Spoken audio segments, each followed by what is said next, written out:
Okay, is everybody in? Are we ready? Yep, everyone should be here. All right, we'll find out. I'd like to call to order the Tuesday, February 9, 2021 meeting of the Evanston Preservation Commission. We do have all the 8 members of the commission, so we have a quorum. The first matter is we need to waive having a live meeting and authorize having a virtual meeting by Zoom. And we'll have to do a roll call of commissioners to approve. So Commissioner Morris? Yes. Commissioner Reinhold? Yes. Commissioner Idle? Yes. Commissioner Sullivan? Yes. Commissioner Baudin? Yes. Commissioner Cohen? Yes. Commissioner Dutnick? Yes. And I'm a yes, so it's unanimous. All right, so the next matter is onto old business. The first matter up is 1735 Asbury Avenue. Tom Rowland, applicant. Evening all. There he is. Yeah, so I'll just give you a kind of recap on where we're at on the project. You guys had seen it back in, I think what was October of last year. We had a little bit more of a dramatic back porch and the roof line and things like that. Unfortunately, we got hit with a flood over the New Year's and it wiped out our kitchen. So we're diverting money onto the interiors more and reducing the scope on the exterior. So what you're seeing here in front of you on the screen is the revised scope of the exterior. And I think the comments on the takeaway last time when we looked at the rear of the house and the coach house here was to get rid of the we had the trellis structure that was out in front of the roof. And then we talked about rounding the columns. So we basically have here 2 examples. The first page showed squared columns. The second page here shows the rounded columns. Put both in here as an option just because with the change in the scale and sort of the, before there was a really nice rhythm of the 4 or 5 columns in a row. The round made a lot of sense. I don't know, maybe the square makes sense now because it's a completely different scale of what's going on. It's a little more surgical and really all we're doing is leaving the existing porch mudroom that's to the right of the main house and extending the roof out. And then we're adding a little drop down roof over the sliding door to the left of the back of the main house. So pretty significant reduction in the scope from what you guys saw last time. Yeah, 2020 bit me on New Year's Eve. So.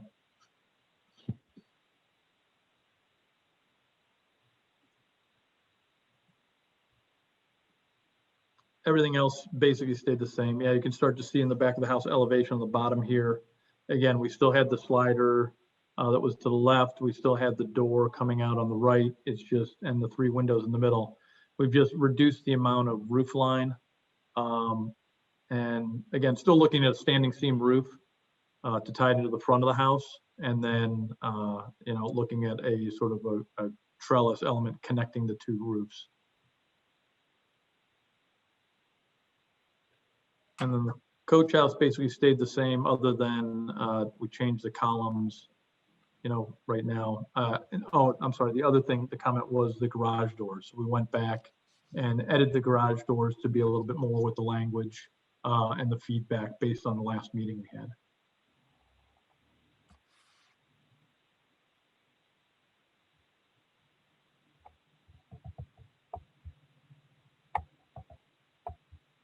Mr. Rowland, I just have one quick question about the application.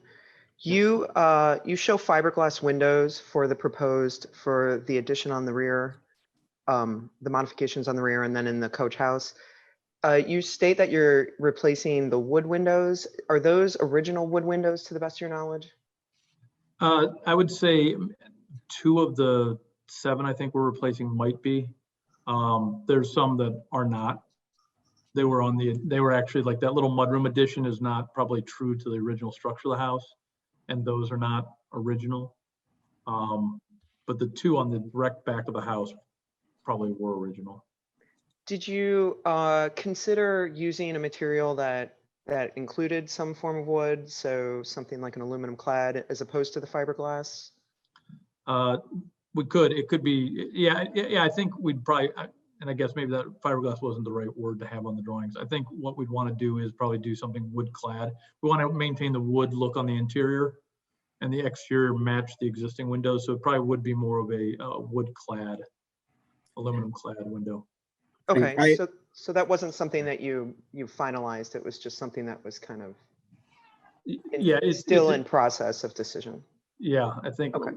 that was probably, with all the other stuff we've kind of value engineered and had to reshuffle because of what happened. That probably just got missed in the translation, Okay, but you would be open to the possibility of altering the application? without a doubt. Thank you. Okay, I'm a bit confused when I looked at the drawings that show the windows and then schedule them. Are some of the new windows vinyl and some of the new windows wood, or are they all of them vinyl? None vinyl. I think that's I think, yeah, it wants to be a wood clad to match the existing with wood interior finish. So Well, no, that's what's- no vinyl windows. Oh, the sheet says vinyl. I must be mistaken. I had one other question for you. I know there's been some discussion, which I think predates me, about whether the columns should be round or square. What I find awkward about the columns is what we used to refer to as L over R, which is unbraced length. They just, even though I'm sure they're sound structurally because there's so little load on them, they just seem visually very tall. And when you look at the way the columns on the front porch are handled, the end column actually sits on a little rectangular pier, which is part of the railing system, and therefore the length is shortened. Did you look at something like that as a possibility for keeping those columns from looking like toothpicks? Yeah, and it doesn't show very well on the sheet we're looking at on 3.0, but for example, the bottom, the right column, we did have the first basically 3 foot being, and it may not show very well in this rendering, but in the plan, No, the elevation, I can see what you're referring to. it had a little bit more of a freestanding ones. Yeah, the 2 on the coach house that are freestanding, we could definitely look at probably changing those or adding some more, call it meat to the base of those columns, for sure.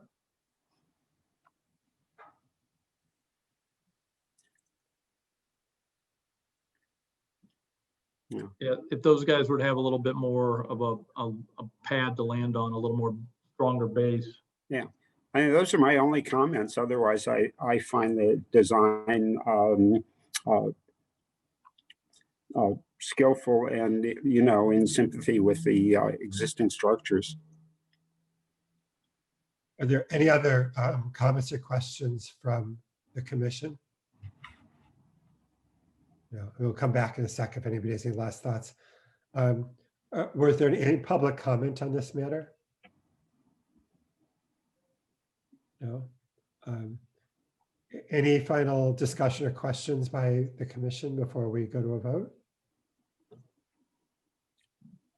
No, I just think that the motion should maybe recommend to use the aluminum clad windows if Mr. Rowland sounds like he's okay with that. Yeah, no, that's definitely agreeable. Okay. We'll also look at those base details. I think we have them. The intent is there. It probably is not very well executed in the rendering, but I think the coach house could definitely use those too. So that's good feedback. Susie, do you want to make a motion including Sure.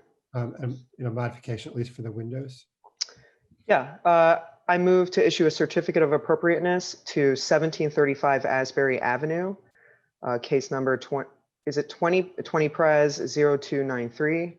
It's for the structural enhancements on the first and second floors, the renovation of the existing kitchen with new windows and doors, the covered porch and open deck, and the coach house renovation. Applicable standards would be alteration 1 through 10, construction 1 through 5, 7, 8, and 10 through 15, demolition 1 through 6.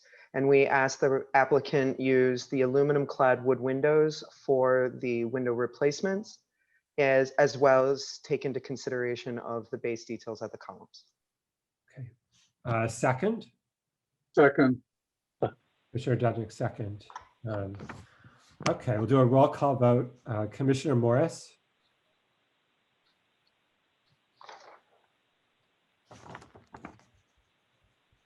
Jamie, are you there? I can't see everybody. Aye. Yes. Commissioner Reinhold, Aye.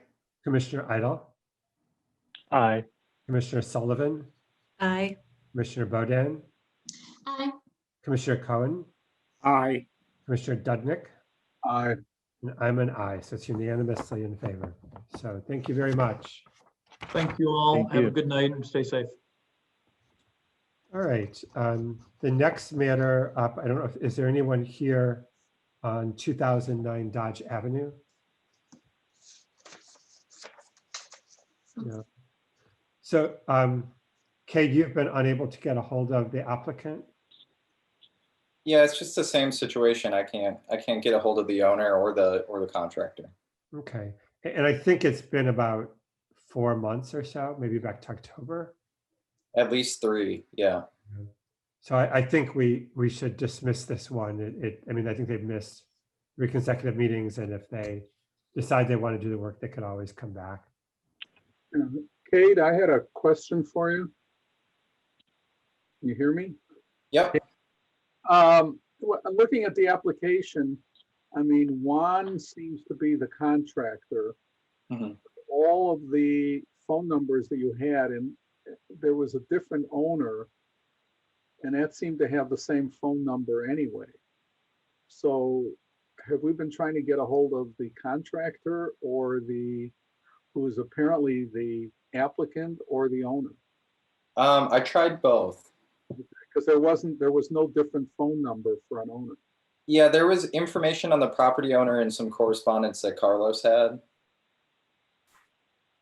But neither one is, yeah, the email for the contractor is just a very generic, it's a general email for their office. Well, he seemed to have responded early on. I think when he said something about I forgot what he was responding to you on. And then it's just dropped off, or to Carlos, actually. Well, I met with him on site and we discussed it back, I believe, in November, early December, but he has not responded since that meeting. And he was requested to give additional information to Carlos and the city in regards to questions that were asked about the corner detailing and so on and so forth. And the city hasn't received that additional information either. So I would agree with Chair Simon that at this point, it probably should just be dismissed. They can always reapply. All right. I'm sorry, Ally, do you want to say something else, or? No, I'm just trying to figure out what we move to do. Are we moving to just? Move to dismiss. Okay. Yeah, just to dismiss for lack of Yeah, action. you can either move to dismiss, or I did talk to the law department and they said that because they haven't appeared for more than 2 meetings, that you could take no action and it just gets taken off the agenda as an inactive Why case. don't we just do that then in case they want to come back? Yeah. Okay. All right. On to new business. The next matter is 1206 Hinman Avenue, Paul Lang applicant.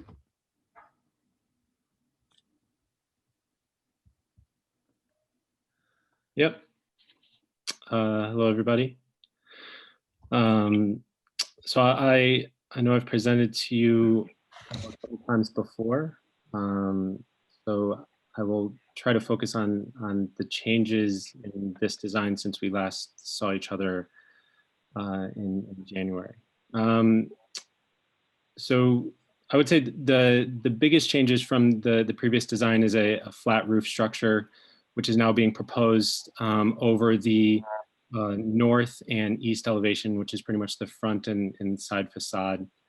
If you remember, the current is a hipped roof, and it was challenging to work with this, I would say, roofing structure and kind of extend it, especially to the south, where we're proposing a new deck And so the flat roof structure really allows us, I think, to continue to accent or bring out the main feature of the original home, while at the same time allowing us to extend the porch around to the side, give us a wider porch. And then you'll see a new structure on the south end, which I'm continuing to call a 3-season room. This basically is now attached to the house. It's set back a bit, and will serve our purposes in terms of an indoor-outdoor space that we were looking to add. The rear of the elevation had a flat roof structure before, so that's unchanged. There's a couple window details that are slightly different in that I would say there's new bifold doors that go around the 3-season room, so that's one aspect. There's on the north elevation, I tried to carry across the guardrail. I basically, if you can see in this picture, currently the railing is coming across, and you see how it ties into the window in terms of where the bottom window sits. And so I tried to propose new windows which would keep that as is in the front, so that guardrail line comes all the way across. So that's, I guess, a slight modification. There were some pilasters that I proposed last time. I would say generally there was some comments around the design being too ornamental, is maybe the right word. And so I've tried to pare that back. And so a lot of, I think a lot of what you see is pretty simple. There is a call out on one of the pages that shows the crown molding detail around each of the columns. So I'll stop there. I don't know if there are any questions off the bat, or if I can go into more details. Okay. I have a quick question unrelated to the changes you made, which I think are great improvements. For the deck porches, you're showing a panel underneath the deck that closes the space under there. And I'm just wondering, is that a solid panel? And are you, it's hard to tell from the drawing, are you holding it up off the ground? What exactly is the detail you're proposing for enclosing the underside of the deck? So I'm not quite sure if you're speaking to the front elevation. All of the elevations that show decks, the ones we're looking at here, where the deck goes all the way. Yeah, it's those panels. Exactly. Yeah. Those are just basically wood panels with a mesh interior. With a mesh interior. So you're going to attach mesh to the bottom of them and bury it as a rodent screen? Sorry, a wood. Sorry, like a wood lattice interior. So mesh is maybe like a wood lattice interior. Wood lattice. Yeah. Okay. And that's all pressure treated, so you don't have to worry about it being down on the ground? Of course. Yeah, all of this, I mean, to the extent that that's interesting, the front sheet calls out the wood that would be used as pressure treated lumber in terms of building the deck. Okay. I'm just wondering, because the graphics don't really show what you just described, but thank you for clarifying. Sorry, Elliot. No problem. If you go back up to the very first picture, I believe, yeah, you can't see it too well there, but that's basically the wood lattice. That it's just a cross wood lattice. Oh, there you go. Okay. I've got two questions. The first is, when I look at the elevations, it appears that you're railing on the front of the house is a different height than the one at the rear? That's correct. All right, well, I'm not sure you can have, I don't know what height that is. I'm not sure, it looks like you've only got it about 2 feet high That's correct. on stairs. Is that something that you or your architect have worked out, or is that something that you know they're going to allow you to do? Well, it's my understanding that in historic districts that you can ask for exceptions that would meet basically the historic design of the district or of the home. And so there's such features such as a 2-foot guardrail, which to your point would not be up to the standards of today. And the back guardrail does have that, as a matter of fact. But I wanted, especially on the front elevation, to try to keep that guardrail again at the bottom of that windowsill. So it's your plan to ask for a building code exception? Correct. Okay, you don't know whether that's, You'll get it. Sorry? you don't know that that's going to be granted. You haven't spoken to anybody. No, I have not spoken to anybody about that.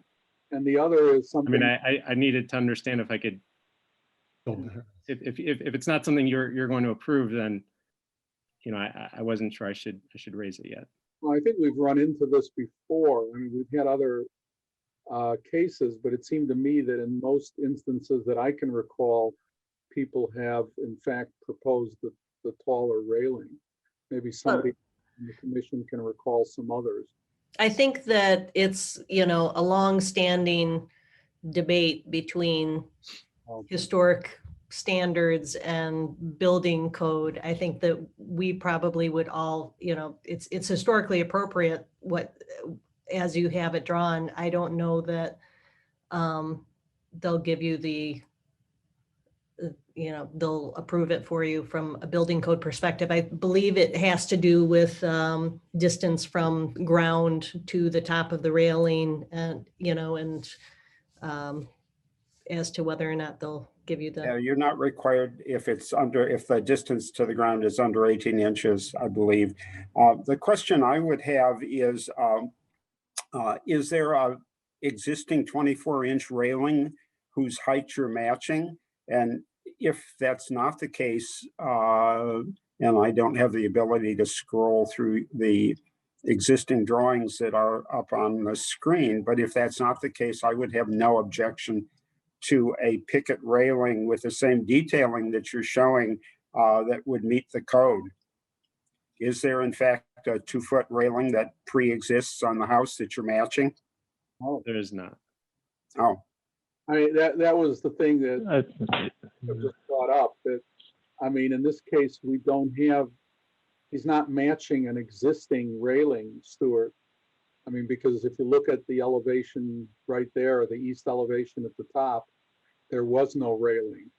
So this is essentially not matching a pre-existing railing. I mean, well, There is there is a railing on the north elevation. If you wanted to see anything. that's 2 feet, and it's 2 feet, only 2 feet above the deck? I didn't say that. It's not 2 feet above the deck. I was just making point of where there is a railing. Okay. Well, you're welcome to design it at 2 feet. I think even if you get a building department exemption, it still doesn't preclude liability should somebody fall over that railing. I don't think any of those, I mean, whether the building code gives him the exemption or there's liability or whatever, that's not under our jurisdiction or purview.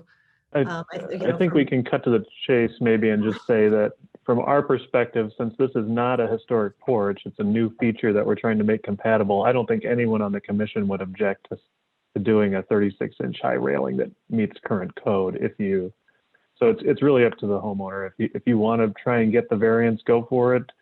But I don't think any of us really would object to seeing a 36-inch high code compliant railing either. That being said, Maybe I'm wrong, but I prefer it this way. If they'll give you the, if they give you the okay, then that's great. But I think it's more an issue of whether or not you have to come back to CADE, you know, for an administrative approval if they don't let you do this height railing. Right. Yeah, so of course, if I don't get this, I would propose it as is today and move it to 36. And then, I can, you let me know how best to deal with that, but. You won't have to come back to the commission. I mean, you might have to talk to Carlos. Are there any other questions for the applicant? Question had to do with the column spacing on the front. And I think this came up the last time, and it doesn't seem that that's really used. I'm talking about the 4 columns that are not centered on the front facade. Sorry, I didn't pick up Closer to all of the that. microphone, Elliot. I'm sorry, Elliot, you're sitting back too far from the microphone. I didn't realize. I think I am actually.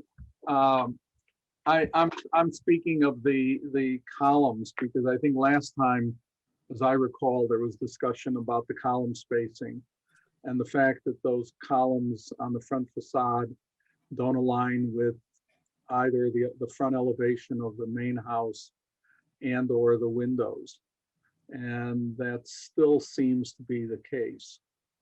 And I thought that came off as a kind of recommendation from people to try to do something about that. But I didn't look back at the minutes, if it's even there. So you haven't revised that at all? So when we spoke about the columns last time, my understanding was that this was really about spacing of the columns, and that the spacing looked irregular. And so what I have made an attempt to basically equalize that spacing as much as you can see, and I think it's within an inch. So I'm going to say that that's pretty close. And so if you look at the spacing across the front columns, those 3 sections, those are equidistant. And then if you look at the spacing from that last column on the south to basically the edge of the porch, that's also equidistant.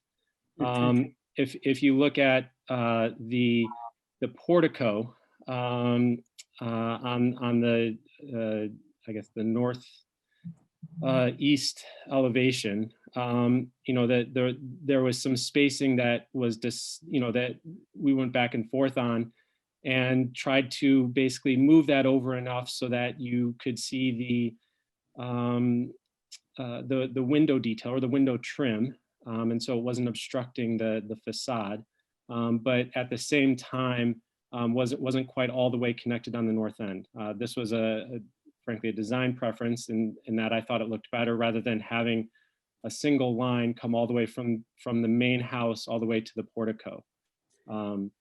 Yeah, you've got an equal spacing, which I'm fine with. I think what Elliot is objecting to is that there's no geometric or visual relationship between the columns and what happens on the plane behind them in terms of what's solid wall and what's window.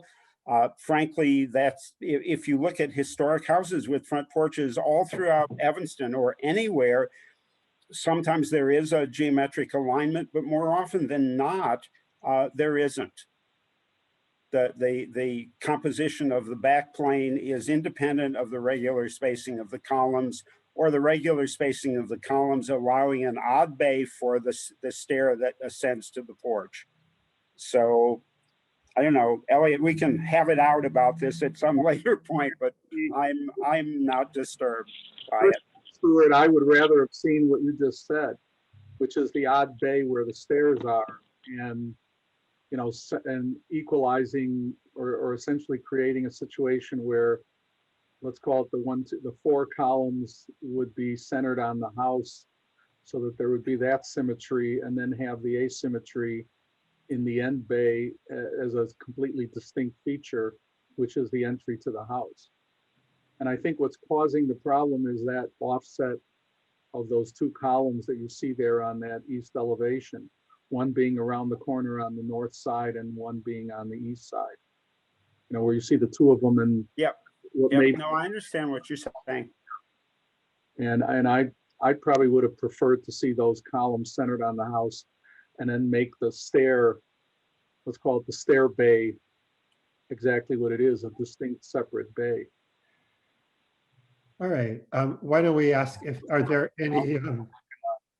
there any public comment?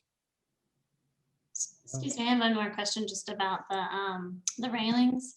I think it's on the south elevation. You have a 6'6" section of the railing. Can you just talk about that? What is, yeah, right there. Yeah, just the back section, Yeah, why is that so? Why do you have that all the way up to 6'6" there? just for privacy. It's really just a lot of this has been, how do we balance kind of an outdoor space with a bit of privacy? And if you recall a couple designs I've put forward, and the last design kind of had this detached 3-season room. And again, the part of the rationale for the detachment was to provide some privacy behind it. So in this case, it's, we're tucking that close to the house. We're losing a bit of that, but just wanted to maintain some privacy from the neighbors. Now that you open that all up and we look at it, can we zoom in on that area? Yeah. Keep zooming in. Little more. Okay, so basically what we're describing as a railing, you're detailing as a privacy screen. And the questions that I would have is, why do you carry the cap rail across, leave a space, and then detail the privacy screen as if it was a totally independent element? Why don't you get rid of the intermediate rail so that the reading of the 2-foot-high railing does not carry through, and just do that as a picket privacy screen with a cap rail, and depending on how you detail it, a bottom rail to support it, or the pickets going directly into the deck, which is what you show for the hand railing, I think. Could we zoom in again a little more on all of that? Yeah, it would seem that, I mean, we don't know what the profiles of those are, so we'll give you the benefit of the doubt and assume they're square, but the railing, the deck railing looks like they're let directly into the decking as a detail. Somebody's going to want to know how to build that, but then the privacy screen is its own independent unit above, and I don't know, you're the designer. I just Well, never seen anything like that I was before. just, yeah, I liked carrying the rail across. all right, well, there's another question, Stuart, now that you've zoomed in on it, which is you've got this vertical pickets, and let's call it a rectangular screen for this privacy screen. Why aren't you using that same vertical or cross pattern for the infill below the deck? The trellising, you mean? Instead of that sort of cheap trellis that they staple together that you Well, buy. it's the cheap trellis isn't shown there, Elliot. So if you had trellising and then the pickets at one dimension and one spacing, and then the privacy screen, I can't even tell. Can you zoom way in on the privacy screen? Does it have just verticals, or it has horizontal elements as well? As horizontal. It's a I grid. get it. It's one from column A and two from column B. Well, that's why I'm saying if you've created this vertical horizontal pattern for those, you can do the same thing below. Elliot, we taught design at UIC for too long. Let's let this poor guy go. Yeah, These are I think his choices. I think you even if we guys don't might want to. understand them. I think you're kind of overstepping our design. I agree. Like I think we should just evaluate it based on the standards, Okay. and move from that. I mean, in my opinion, I think Mr. Lang has done a lot of changes based on our last conversation. I think he's put forth a much better, more appropriate design. So I think we should evaluate it based on the standards and go from there. Susie, I agree. I think we should approve this. Okay, are there any different points? No. Stuart, would you like to make a motion?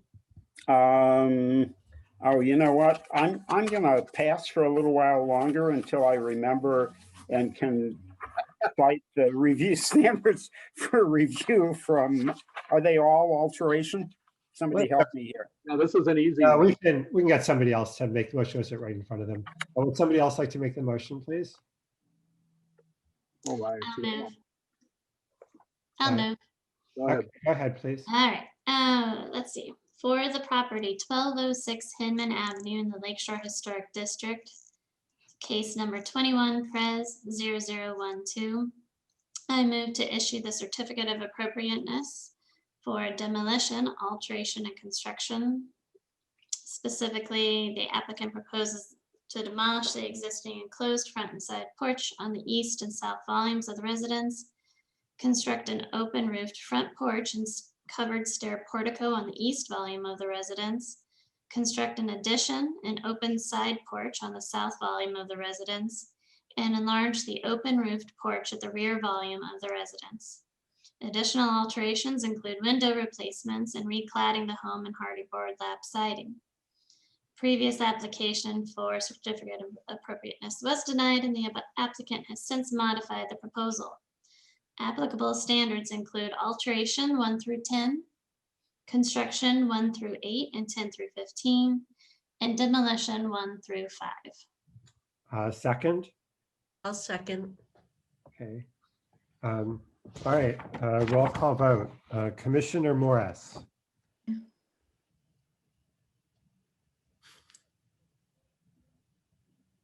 Aye. Commissioner Reinhold, Aye. Commissioner Idle, Aye. Commissioner Sullivan, Aye. Commissioner Bowden, Aye. Commissioner Cohen, Aye. Commissioner Dudnick, Aye. and I'm an aye. So unanimously in favor. Congratulations. Thank you very much, everybody. Have a nice Thank you, night. Mr. Lang, for coming back so Thank you. quickly. Thank you for all your hard work on this. Thanks. Last matter of new business is 2243 Orrington Avenue.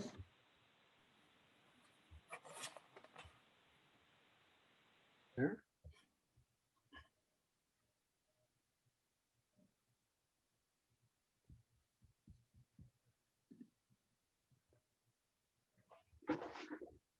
Is anybody here to speak on this matter? Oh, yeah, I'm here. Hi, Jeannie Petrick.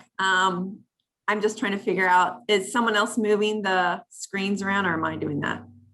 Somebody, You are not doing that. Okay.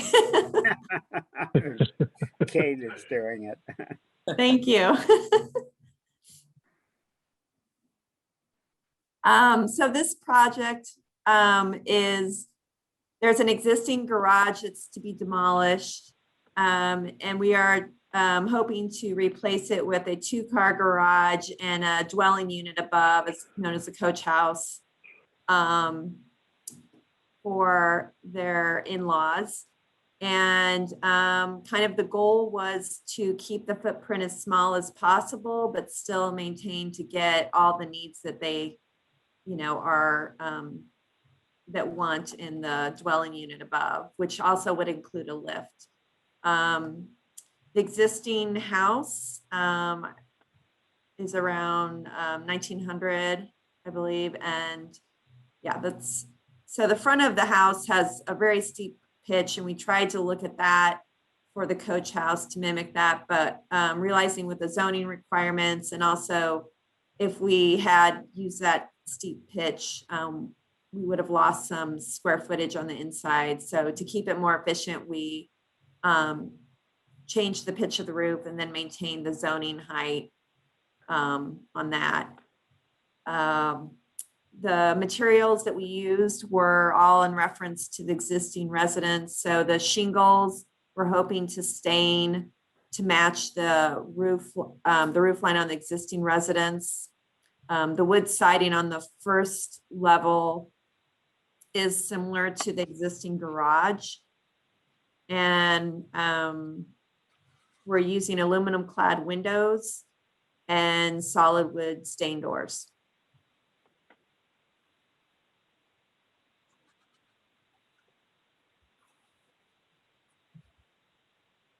Does anybody have any questions? Do you want to just take us through the elevations of the? Oh, sure.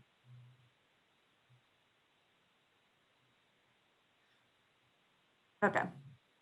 So the west elevation, that's well, I guess that's the elevation. I would consider that the front elevation from the residence view.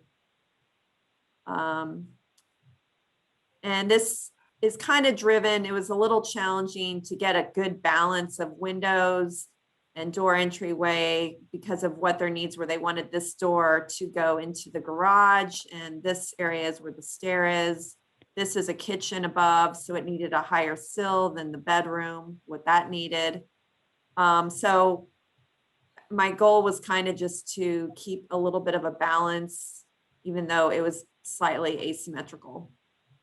And then the south elevation, this one is a side elevation. And this has an entry door into the stairwell that would go up to the living area above. That is a little typo. That should have three and 2 for the mullions. It's just printed wrong, I guess. And then the north elevation is somewhat similar to the south elevation.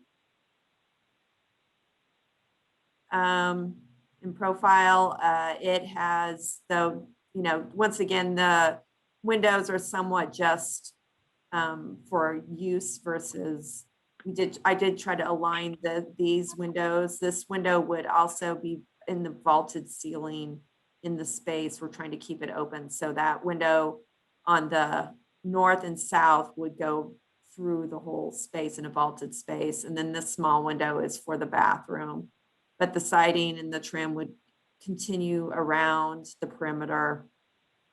And then the east elevation, I guess, I don't know if you'd consider that the front elevation or not, but that's the alley side where we would have a garage door to serve a 2-car parking space with lighting on each side.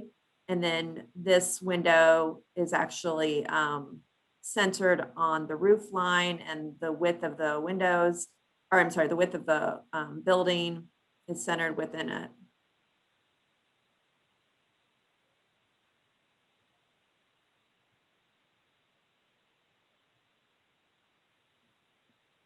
Okay, is that the end of your presentation? Yeah, I guess so.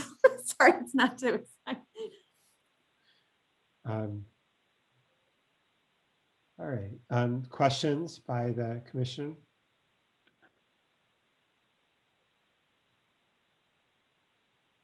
I just have a quick question. So Cade, there's a couple of pictures in there in the alley of the existing conditions. If you can flip to, there's one showing the red brick, this one right here. I believe your elevation is, it's hard to tell where the top of the gable is for the new structure. It said 18 feet at some point. Can you talk a little bit about what the height of the new structure and how it relates to kind of these photos that you've added in regard to the structures around in the alley? So the green garage is the existing garage, and it would be in a similar location that it is, and you can imagine it to go a little bit higher, and then the roof line would go back here.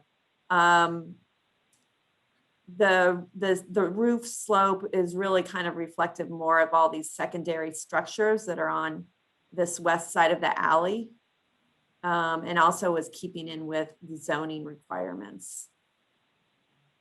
So with the new structure, would the eave of the new structure be taller than the gable roof peak that I'm seeing in the distance of the red brick structure? No. Okay, they would be similar? Yeah, I mean, the bottom, this bottom eave obviously is lower but that, I would assume that pitch, the top of that roof line is going to be similar to ours. We would just have a shallower roof pitch. Okay, and then Kate, if you go to the next picture down, sorry.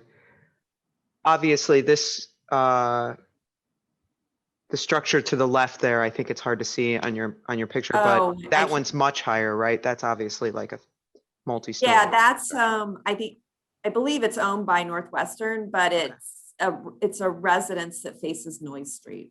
Okay. Thank you. Mm-hmm. All right. Any other questions by the commission? Any public comment on this matter? Would anyone like to make a motion to approve? I think it's a nice job. Let me give this a try. I'll make a motion to approve 2243 Orrington, 21 Press 001. A certificate of appropriateness be granted to demolish an existing detached alley accessible garage and construct a two-story detached accessory dwelling unit with the first floor garage, second floor living space in the Northeast Historic District and R1 Single Family Residential Zoning District, meeting the applicable standards for construction 1 through 5, 7, 8, and 10 through 16, and demolition 1 through 6. Great. Okay, a second? Right. Is that, I'm sorry, I can't see people. Is that Elliot seconding? I think we should save that tape for students because it's his first one. All right. I think we should save a tape of that. I'm sorry, it's, yeah, I can't see all the people at once. So Elliot, did you second it? Yes. Okay, thank you. Okay, roll call vote. Commissioner Morris, Aye. Commissioner Reinhold, Aye. Commissioner Idle, Aye. Commissioner Sullivan, Aye. Commissioner Bowden, Aye. Commissioner Cohen, Aye. Commissioner Dudnick. Aye. I'm an aye, so unanimously in favor. So thank you very much. Great, thank you so much. All right.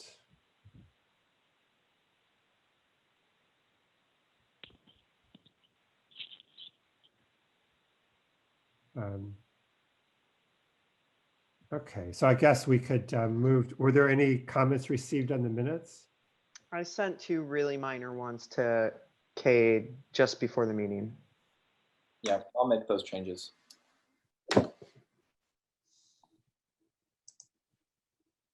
All right, should we have a motion to approve the minutes then? I moved. Go ahead. Go ahead. I was going to say I move to accept the minutes with Commissioner Reinhold's minor corrections. I second. Okay. Commissioner Morris, Aye. Commissioner Reinhold, Aye. Commissioner Idle, Aye. Commissioner Sullivan, Aye. Commissioner Bowden, Aye. Commissioner Cohen, Aye. Commissioner Dudnick. Aye. I'm an aye. Okay, so Kate, I don't know if you want to pull off the packet from this screen share.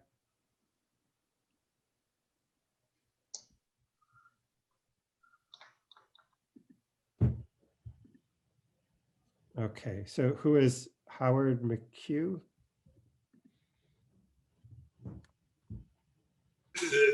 This is Howard McHugh.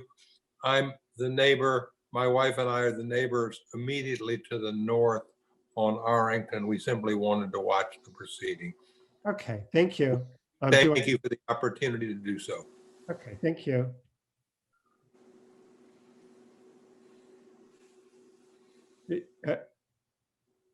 Are you going to sign off, Mr. McHugh? Yeah, why don't we do that right now? Thank you.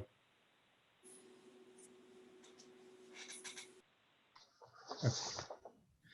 All right, so I think the only other item I had was to discuss having a retreat in 2 or 3 months, and I guess Cade, you had, I mean, we had a kind of discussion on Windows and policy issues last year, and I think, you know, Cade had the idea that we could have an outside speaker or two.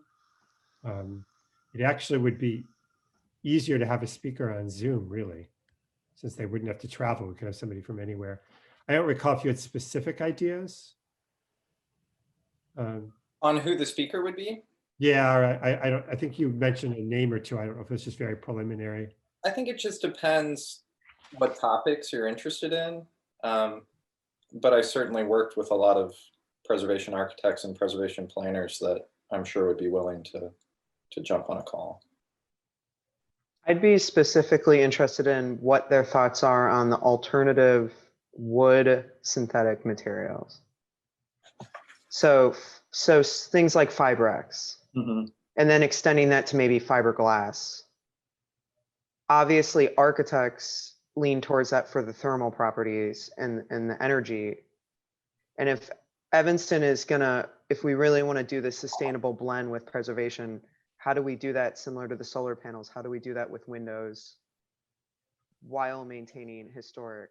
You know, in the past, we obviously always go to aluminum wood clad, but I assume times will change eventually. It's just when that happens and where are we in that movement forward? Well, do we want somebody to talk specifically about windows? Because Susie, I think what you bring up is really interesting because some of the major window manufacturers have worked very hard to produce profiles, whether they're in extruded aluminum or wood, that look like the old 7/8 inch traditional muttons. That includes the development of simulated divided lights for thermopane windows, which initially the commission, I think, was not accepting and then decided they would accept. You know, my personal feeling about all of this is that my biggest objection to airsats materials is when you can tell that they're airsats materials, you know. If you don't, you know, if you don't know what you're looking at is not the real thing, how does it matter? Yeah, I think for the retreat, and we obviously talked about this on the previous kind of agenda, we just weren't able to do it because of the Zoom. But I think if we can have some sort of almost like a flow chart of when we have these conditions, it's acceptable, or at least we can consider these materials. But when we have these other conditions, like Stuart just said, if we have an original wood window right next to a Fibrex window, obviously I would assume we all agree that that's not an appropriate condition. But we have approved them for new construction homes, which seems more appropriate just because there's nothing else and no other fabric there. So I would like to put together, if we could put together almost like a one piece of paper that kind of gives us as commissioners a little bit more information of what questions to ask, when these things are appropriate, when they're not. It will just help us navigate these waters moving forward so we don't set precedents that are gonna kind of come back to haunt us. So I agree with you, Stuart. I think we should see it from both angles. I think we should see it from a preservationist's angle and what their thoughts are on it. And I think we should see it from the contractor and the manufacturer's angle and what they have to provide and how they're trying to tackle it and make it look similar. And then we as a commission can kind of come together and find out when these things are appropriate and when they're not. I think the other topic that might work with that would be when to restore and when to replace. You know, I mean, many years ago, and I won't name any names, it's probably before most of your times, but I had a preservation officer who insisted that we rebuild and restore a attic window that was so rotted and deteriorated you could see light through it in multiple places. And I insultingly asked him if he thought he was dealing with wood from the cross. So the whole question of you know, when you restore and when you replace, and I think that's particularly important with respect to windows and the, you know, and the appearance of windows and the energy performance of windows. It also applies to other kinds of materials like aluminum siding, vinyl siding, and hardy board, which are now appearing in great abundance on the exteriors of houses because they're presented for the most part as maintenance-free materials as compared to traditional wood siding.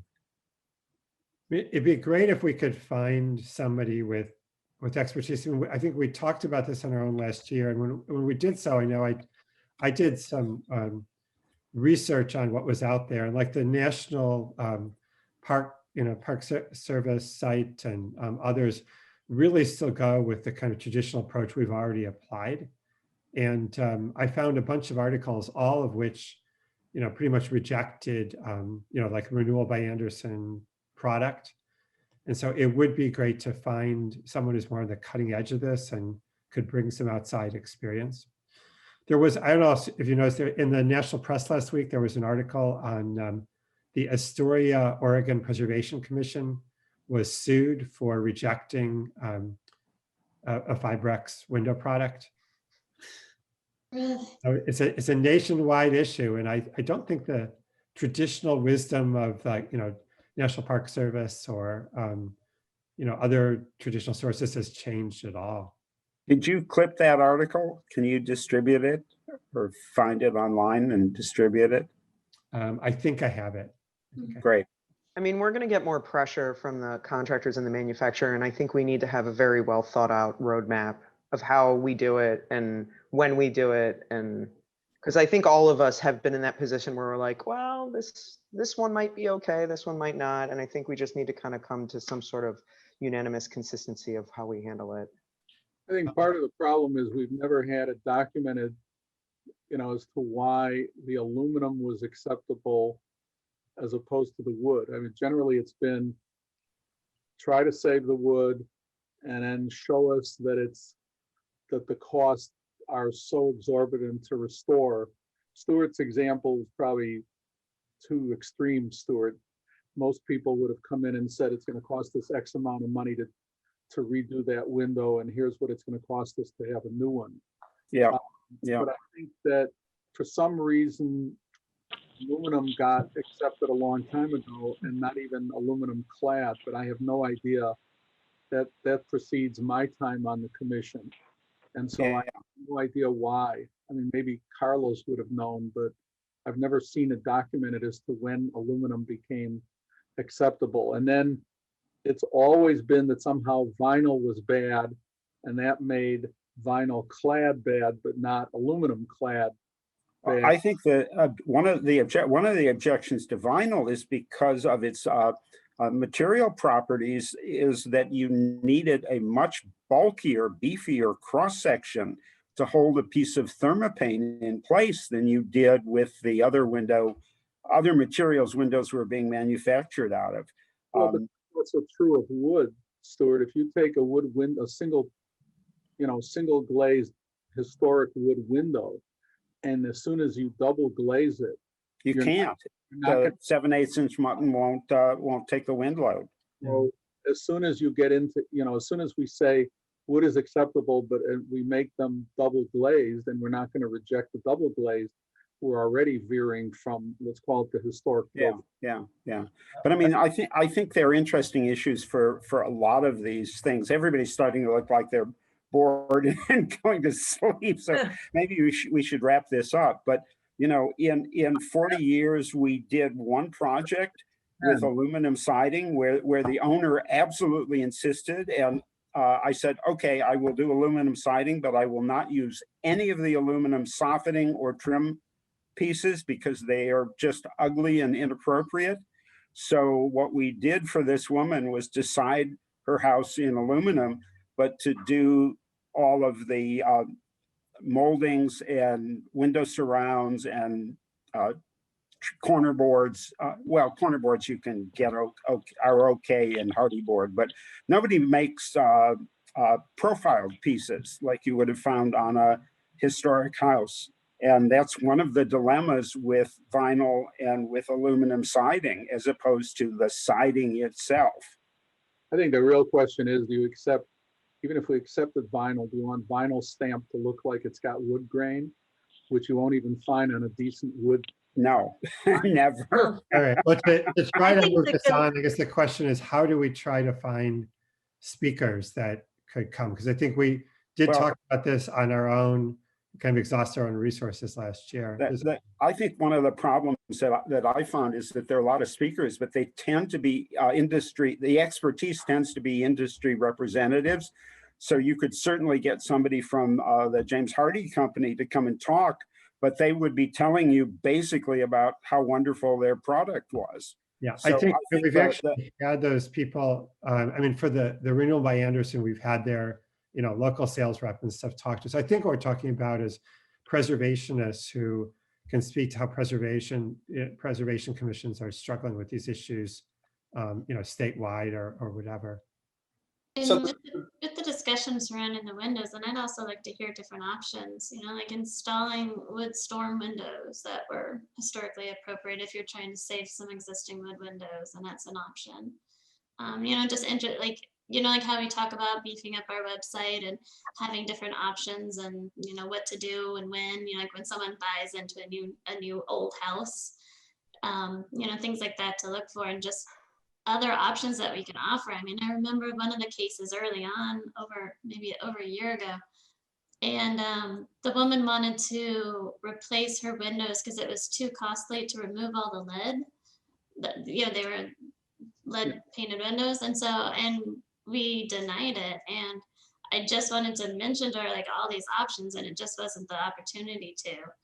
And just as a part of this, with the discussion about the windows and what are the other options. I won't go into my whole thing about stained glass and that one last time, but protective glazing and whatnot for more decorative glass as well. And we have 3 educational pieces that I put together that I don't know if Carlos shared with you. One is on window replacement, when it's appropriate, when it's not. One's on vinyl and one's on aluminum siding. I think the best location that I've seen that addresses all these issues is the city of San Antonio. And I know the HPO there pretty well. And I imagine she'd be willing to speak to you. Okay. Okay. Your assignment is to line that up for us. And Yeah. Can I throw another thing on there just for consideration for the retreat agenda?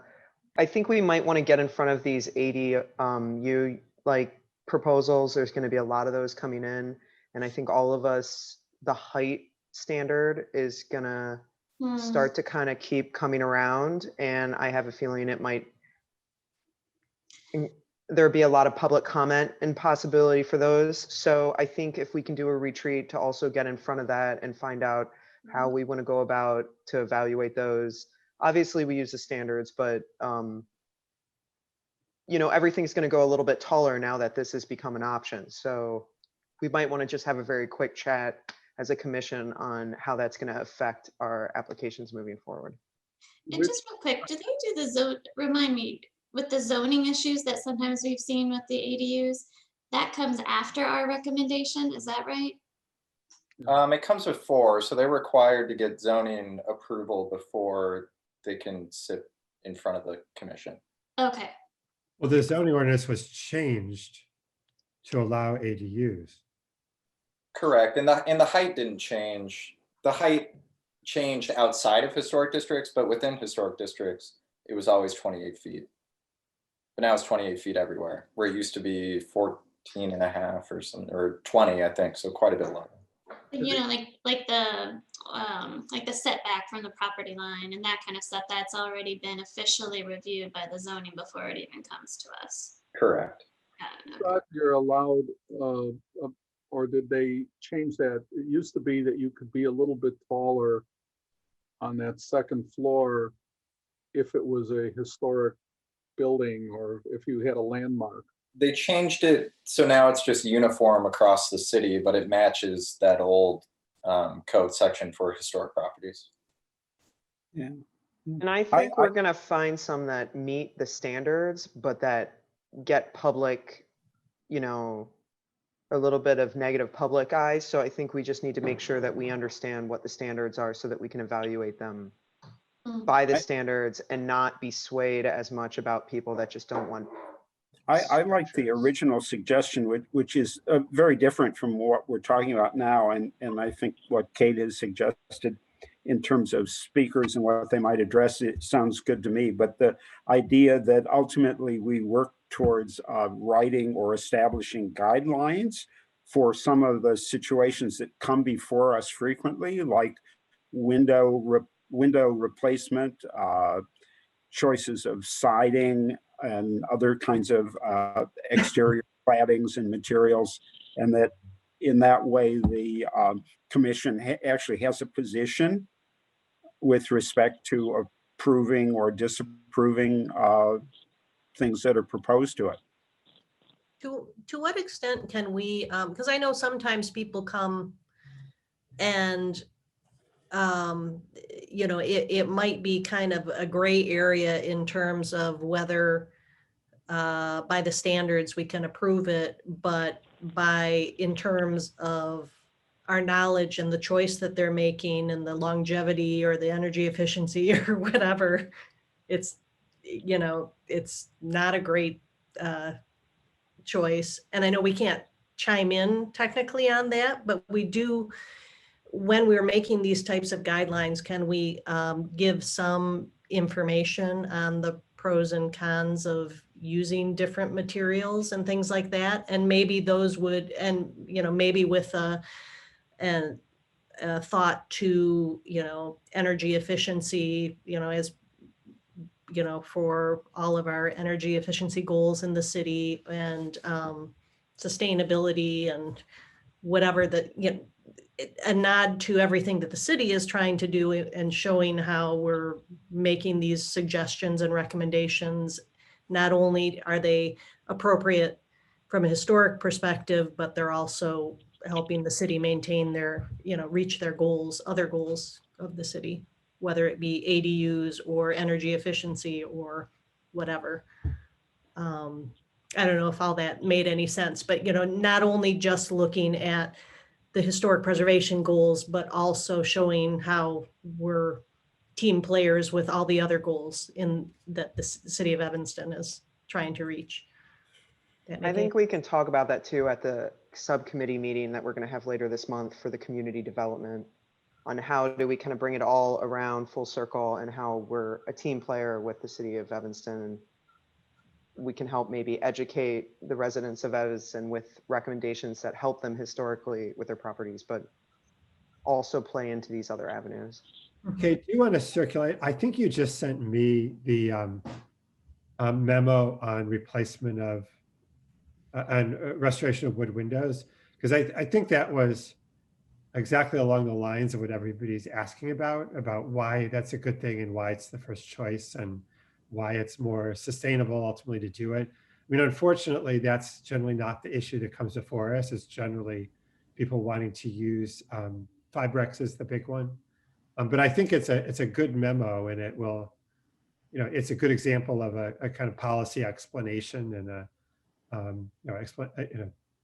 Yeah, I'll share it. And it has been somewhat successful. So if someone applies for window replacement or shows some interest, I'll send that to them.